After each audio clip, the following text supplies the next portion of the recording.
Hello, my name is Sue Schneider. I'm 30 years in the industry and have worked in events and publications and have worked with SBC for a number of years now. Helped them get started over in on this side of the pond in the Americas. So it's been a fun ride. Leaders Podcast I've really enjoyed doing these. It's been a look back for the most part, trying to capture some of the history that's out there. So we're very, very pleased to have Martin Sack on as a guest this time to talk about his experience. Martin, I think it would be really interesting for you to start with. I think people in the industry know that for many of us, once you get in, you don't ever get out. I'm a good example of that because I just can't stop. But talk a little bit about what you did before you even stumbled into this industry. Oh, absolutely. So I had a fairly boring career path. I started life in internal audit. I then moved on into banking, and then I was in IT, and I had a number of IT companies, some successful, some not, but generally it was good. So that was my formative background. You know, it kind of gave me a bit of that view of the financial aspects of things, the technology aspects of things, and the control aspect of things, all of which, when I actually did make my start into the industry, all played a part in me understanding what I was doing. And you're 100% right, Sue. Listen, I think there's probably two types of people in this industry. You get in and you wash out quickly, or you're in it for life. It's a drug. It's a drug, to be honest. That's true. That's true. So let's move into when you kind of got sucked into this. When, where, how? You're in South Africa, and that was a hub, and we'll talk about that a little bit later. But how did you find yourself gravitating into this industry? At the Passover table, to be quite honest. Some of my family had been given the opportunity to start a microgaming poker room, and they needed the technical expertise on how to do it. So I went and researched what was required to make this poker room. It was Dream Poker happen. I gave them a plan how to put it together, and they said, all right, execute it, put it together. I did that, thinking very much I was going to build and transfer. And they said, well, operate. So I did. And that's the start of it. And how long did you do that then? Oh, we started, it was probably 2 years we were up and running. And then, unfortunately, a thing happened called UAGA. And that knocked the wind out of that particular sale quite a lot. I mean, we had good business in the Scandinavians, in Russia, but the truth of the matter is, like many people, the majority of the business was in the States at that time. Mm-hmm. And without that, we had to make a sale, which we did. We sold it to Gnuff, which is now part of Betway. Right. And then when was that? When did you actually get into the business then? Oh, that probably 2004. Okay. So Yoga was 2006. We yes. did the sale. We remember it well. A couple of months after that. You remember sitting in Barcelona. That's where we found out about it, with guided by one of the senior execs around of the provider around the corner, and told this is what's coming. Mm-hmm. It was one of the worst days of my life, to be honest. Yeah. It was bad when you see, I recall that I got a call from Frank Fahrenkopf, who at the time was the head of American Gaming Association. He said, well, I hate to tell you what happened in the middle of the night last night. And it really was devastating for the whole industry. South Africa and microgaming, as you mentioned, has been just such a force in the industry. They started way back. I know I got started in 95, and the Moshals, it was their company, and they really grew that into a powerhouse. Can you talk about that whole environment in South Africa? Because really, it was really on the part of casino and poker and things like that. It was such a leader internationally. So what was your perspective as you kind of watched that all play out there in South Africa? Yeah, it was kind of interesting because, quite rightly, microgaming is a powerhouse. I don't think I've ever said on air who owns anything, or to anybody really. It's one of the ways it was back in the day. We were fairly discreet about our businesses. Um, but South Africa was, without a question of doubt, a major hub. I mean, I kind of divided the world up into four. It was us, it was the Israelis, it was the British guys, and the Swedes. And each brought a slightly different take to how they ran their gaming operations, their bonusing philosophies, etc. And after that, the Armenians, they might come. But at the beginning, that's kind of really the way I saw it. And South Africa and microgaming had a very unique flavor in how they conducted their businesses, and their operators were top class. And I think just because of the nature of the business of microgaming, a really big industry grew out in South Africa that supported markets outside of the country. It was, I don't know if you remember, but we never had, well, there was one microgaming entity in South Africa ever, the rest weren't. Um, but it was a fantastic environment to work with. Absolutely amazingly smart, clever people, and driven, and with the ability to get things done. And I think, moving on into South Africa as it's growing into a market itself after regulation and everything else, I think the backbone of that drives a lot of the casinos that are in South Africa today. Hmm. And what I always found interesting is microgaming itself had a lot of tentacles to it in terms of different services, but I was always impressed with their game development, which I believe that one was based in Durban. But, Yes, I mean, they were so far ahead of their time on many, many things that they did. yes. So, I mean, in terms of where you see the talent that came out of South Africa, even whether it's legal or game development or operations or infrastructure, whatever, I've always been impressed with South Africa from that standpoint in terms of Oh, what they were able to pump out. absolutely. I mean, that game development, I believe, was some of the best in the world. Obviously, everyone catches up over time what Playtech or what everybody's doing, I think, is on a par. But I've still got a soft spot in my heart for those micro gaming games. As for the people, well, you've seen the expats everywhere. There's probably more South Africans in Malta. Well, not as many as the Swedes, but we travel, we get around, and I think actually it's kind of an interesting point. If you're looking for senior level staff for bookmaking operations in South Africa anymore, I can't use my Rolodex anymore. Not that it's a Rolodex, but a contact list, because the people have scattered around the globe. Hmm. I think we've got a good work ethic down here. Yeah, it's that and just some very, very talented folks. Yeah, So I find it interesting your thought about the different regions because you're right. I mean, Swedes were very, very involved also in growing out things there. There was Boss Media. There was, there were a number of yeah. companies that came up there. Israelis did a lot. I mean, Well, starting with like, Playtech.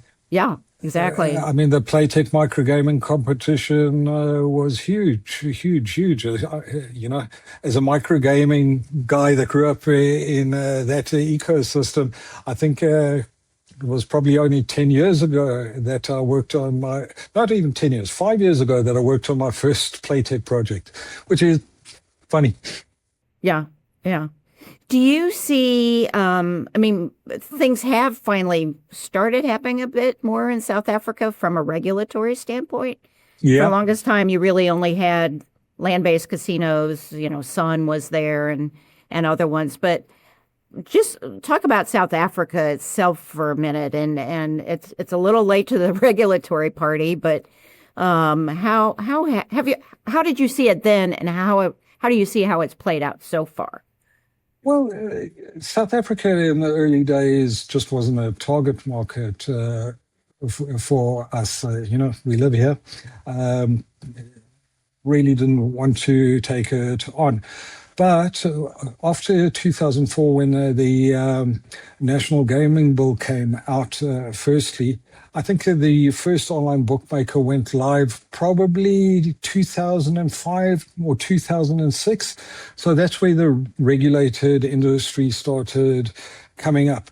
Now, in terms of regulation in South Africa, online casino is considered illegal in terms of the National Gaming Act.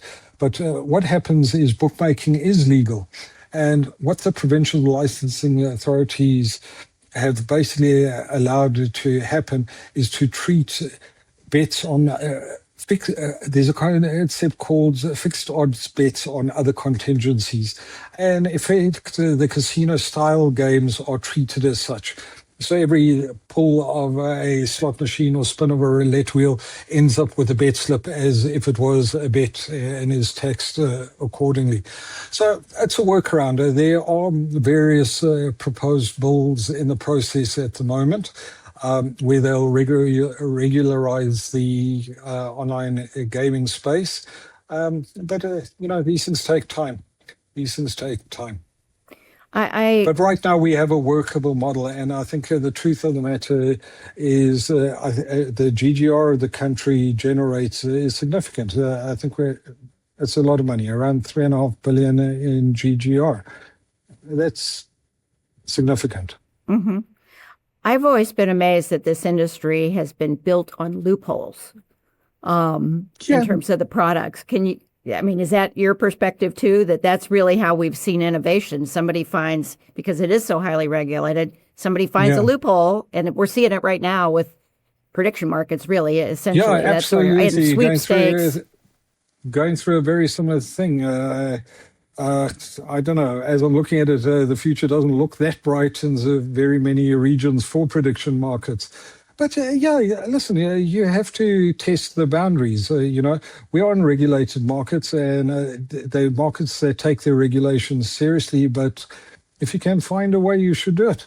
Mm-hmm. And that's, again, I think we've been trying to do a little bit more work with what I'm doing now, with working with startups to try to educate both policymakers, legislators, and regulators on how the system is not friendly to innovation. Because they'll never be able to keep up with it. So how do you see that playing out? Do you see that ever changing where the regulators really would be able to do things in a way that really would be friendlier toward coming up with new ideas? Well, the problem is there's so many, certainly in the South African context, there's so many different layers of regulation, and to get everybody to agree and to make changes and make updates, the wheels of government do grind slowly. I mean, we're dealing with software standards. When you're bringing a platform into the country that are ancient, it would be nice to have modern standards. And in fairness, I think the regulators agree. I don't think there's any of them sitting saying we're happy with the status quo. But let's see how these draft bills come through, and, we can hope for the best. The point is, right now, we've got a working ecosystem. So, good. Yeah. I think I would agree with you. I don't think the regulators are happy with how the process is set out now either, because it really the players, the consumers, demand new things. And for them to be able to keep up with it, it's very, very hard. Yeah, absolutely. Do you see, in terms of how things might play out in South Africa, do you see a change at all where it might get clearer? You said there's kind of a workaround now, but I mean, is there advocacy? One of my pet peeves about our industry is we don't come together that well. I mean, even though we have just a myriad of associations for every vertical in the industry, I don't see us generally playing together very well when it comes to advocacy to change things. So, do you see that changing? I think certainly from the South African context, I think our associations are very, very active. The South African Bookmakers Association, Western Cape Bookmakers Association, they're very active in being proactive in driving change and education, and fighting for the rights of the operators as well as the punters. So I think we're kind of lucky as an industry that our industry bodies are strong on that. You know, yeah, I think we're okay. I think Okay. we're okay. Well, I wish I could say that for the U.S. Yeah, 100%. It's very disjointed here, so Yeah. I'm glad to hear that that may not be the case there in that Yeah, country. I think the problem is less about the industry lobbying and more about government figuring out what they want to do and actually implement the draft bills that have been around for, or at least the last 8 years. Well, when you look back for yourself personally, when you look back over your career in the industry, what kind of challenges did you face? I mean, what were some of the hardest things that you've had to deal with that you can share some information about how you handled some of that? Yeah, you know, it kind of brings it down to what it is we do, right? I mean, when you're working in this industry at a level, you're crossing so many multiple disciplines. You're dealing with the individual markets, each with their own languages, each with their own peculiar quirks. So you're dealing with payments and certainly in the early days, payments was challenging to get money in and out and from players in different environments was incredibly challenging. Then licensing is an absolutely different process. In some areas, it's documented well, and it's an easy and straightforward process to follow. I think South Africa is one of those jurisdictions. You move up into the rest of Africa, and it's an absolute nightmare in some jurisdictions, just even finding out what you're meant to be doing. So those are all the problems we're having at the moment. Law, every single jurisdiction you're in, you've got a different set of laws you're playing. So it's the entire gaming ecosystem is a continuous mass of moving parts, all the time that you've just got to stay on top of it. So that's part of the challenges, and it's, I suppose, part of the fun of it. It's part of the bit I enjoy. Couple of things, taught very hard lessons. UAGA back in the early day, that was probably one of the biggest shocks to me, understanding that a business that had legs could not be a business, as we said, after a midnight conversation. All right, so it changed the value of the business overnight. I think in terms of COVID, that was a blessing and a curse. For me personally, COVID was a blessing. I got more work done in my dining room table than I did, before. So mixed feelings. But yeah, this business is always full of challenges. It's just the nature Well, that keeps and you're right changing. about the compliance issues. I mean, 10 years ago, there were no compliance companies. Now Yeah, there's probably 10 of them that's all they do is track yeah. what's going on with the rules and regulations and the laws and all that and feed that back to the people that do that because most of the companies in the industry are multi-jurisdictional. Yes. So it gets complicated really quickly. Absolutely. And then, I mean, not as bad as Jaeger, but you look at some of the moves in some of the markets, and it puts restrictions on companies that went in with good faith into those markets as regulated operators. It makes it almost impossible to generate reasonable profits. I talk UKGC, I talk Sweden, I talk Germany. Places like these where the advertising restrictions and almost nanny states type regulations put it so it becomes difficult to be a legal operator. It kind of supports dechannelization, and I think that's been proved in fact in a lot of those areas. Hmm. Let's talk a bit about the broader continent there, because I've been amazed at what I would consider really the rise of Africa as a spot that folks in the industry want to concentrate on. And I think they kind of skipped straight to mobile for one thing. Yeah. Yeah. Because they are a little late to the party, and then there were other issues related to payments and things like that. So talk a little bit about what you're seeing on the continent and in other countries there, and how that's Okay. moving forward. You don't come to Africa. You come to one of just over 90 different jurisdictions, each with their own languages, each with their own payment methods, each with their own betting patterns. So that's fundamentally it. The big mistake is saying, I'm coming to Africa. You've got to be clear in where you're coming to in Africa. For me, the very brief way I put it up is you've got three languages. You've got Francophone Africa, you've got Portuguese-speaking Africa, and the rest you can kind of do in English. All right, so from a language point of view, that's how I look at it. Some markets are bigger than others. Nigeria, Tanzania, Kenya, Uganda, all of these are great markets. Angola, up and coming.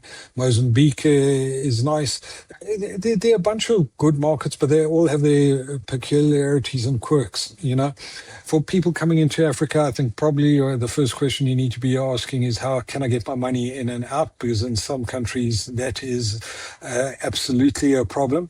And the second thing is you've got to be clear on your technologies you're bringing in there.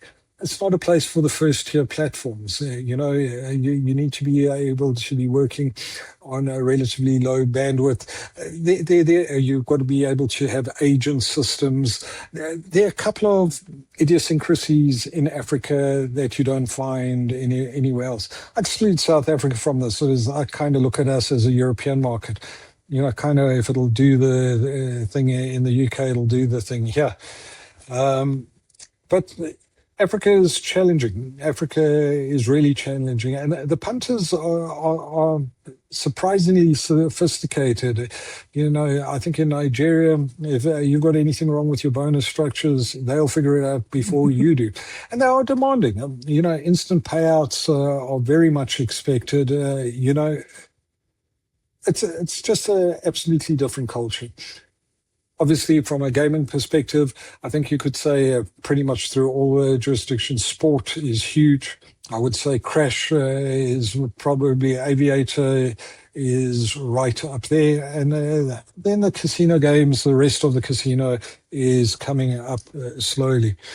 Mobile first, yeah, well, there's no need to even talk about mobile first. That's just a given, I think, for most of the globe these days. But what is interesting is payments. So Africa's done really, really innovative things in payments. So for a lot of countries, payment is mobile money. Your phone is essentially your wallet and your bank account. And it leads to interesting e-commerce. So it sounds like infrastructure, whether it's payments or whether it's the technology, internet, things like that, are still challenges there. Yeah, that need to be factored in. Absolutely. I think new entrants to this market, you can't be doing it sitting in your office in Malta or wherever. It is a boots on ground thing to get going here. Right. Interesting. If you look at the industry today, if you could change one thing about it, what would it be? You know what? I wouldn't change anything about the industry. I love the soul of this industry. I think it is a great industry. I can't say I'm overjoyed with the changes that have come so far. I mean, I remember when we were cowboys, it was very much a Wild West type situation, moving into where we are now, which is a very much more corporatized situation. But I think the soul and the spirit is still there.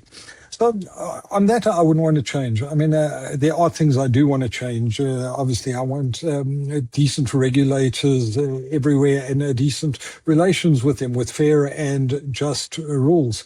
I want a reasonable tax rate everywhere that everybody can make money and be happy. I am a big proponent of responsible gaming. I do think it's important. I do think I want more attention on that. Not to any state levels, but realistic levels. And obviously, the things that are happening that I do support so strongly is the uplifter of women in gaming to the I'm not even saying their rightful place, but it is their rightful place. But there are so many powerful women around. Just don't know if I look at you, I look at Paris, I look at, women that I admire and respect. And I think you guys are building the next generation of those properly. And I think that's a great thing. I like this industry. And I have to admit that watching women in gaming in Africa has been amazing. I've seen a lot of women in gaming groups grow up around the world. I've not seen one come out of the chute quite so quickly with the level of industry support. And you have just such great female leadership down there, and they're working their way into the right positions. But they're so talented, and it's been exemplary from my standpoint. Absolutely. I mean, I have very little to do with that organization. It's my partner Lois Bright's initiative, as she put it out. But when I can tell you the amount of work that goes into that behind the scenes for the things that she does at the conferences, it is an absolute amazing thing. And the support is good, and they are doing amazing thing for the local talent. They're not even just talking Africa. I'm talking just the industry in general. I'm seeing, so many good women coming up with so many good resources. Mm-hmm. Well, you mentioned Lois, who I am a huge fan of with what she's been able to accomplish there. Talk a little bit about what you're doing now. Oh, what are you doing now? All righty. What am I doing now? So, you know what I'm doing is I'm consulting, but with an operator's focus, all right? I was an operator first before I moved into consulting, and I think that colors how I look at things. At this stage of my life, it's more about giving back what's knowledge I have. The reason I actually went into business with Lois is after my bout of cancer in 2025, I realized being a one-man consultancy is not the right place to be in. So I formalized with her this relationship, this long working relationship we've had over a decade. And we're building out basically not selling Martin's time. We're building out a base of knowledge to impart to others. Do a little bit of mentoring at the moment, but consulting. Yeah. Well, and you brought up your health scare, and that had a lot of us very worried. So we're glad you made it to the other side of that. I'm very glad to see. I can assure you. I bet. Thank you. I bet. Let me ask you one last question, and that's if you, and I'm sure you do, run into young people who are looking at the industry and thinking, is that for me? How would you counsel them? What sort of advice might you give them, or cautions might you give them as they explore getting into to iGaming and sports betting? It's a great question. I'll give you the first part. Work hard. But that means nothing. That's not the right way. I think you've got to become a generalist in this business. So what do I mean when I say that? I'm saying you pick a discipline in it, but you've got to learn the surrounding discipline. If you're a retention guy, start understanding what the acquisition guy does. If you're a payments guy, start understanding what the risk guy does. If you're commercial, learn product and learn regulation. If you're technical, start understanding the player and the operator. The broader a view you've got of the business, the more able you are to grow your career and move into places because you see where all the pieces are. And I think from myself as a consultant, that's exactly what I do. I've seen all the pieces. I've built all the pieces. I've run with all the pieces in various places. So there's nothing foreign to me. And that's, I think, where the youngsters of today probably need to be focusing on. Mm-hmm. Any pitfalls for them to watch out for? Well, okay, we could do the whole the AI is going to take your entire job bit is I think that's a problem for everybody coming in. I've probably got a different view on that. A smart man without AI is probably going to have a problem. Yeah, I would agree with that. That's probably I think I lose more sleep on this than any other question because I do think entry level jobs are going to be scarce. And the problem with all the AI stuff is they want you a senior man to be you controlling the machine. How do you Yeah, become a senior man if you're not a junior man first? yeah. Well, So that's a good that point. keeps me up at night. Yeah, that's a good point. Well, any last words of wisdom that we didn't already cover? You know what? No, I think one thing about this, it is advice for someone who want to come in. It's a global industry, but we are a very, very small community, as you know, Sue. And there's something for everybody in this industry. And yeah, I'm just grateful to be here. Yeah. Well, I think that's a great point because I always call it a small town. If you are unethical or you screw up, it gets around pretty quickly and people are not Oh, going to want to do absolutely. business with you. So Absolutely. that's solid advice. Okay, I think we're going to wrap it up. We're speaking with Martin Zach out of Cape Town, which I still need to go come see. It's beautiful, looks like. So thank you very much. And we'll wrap it up with that.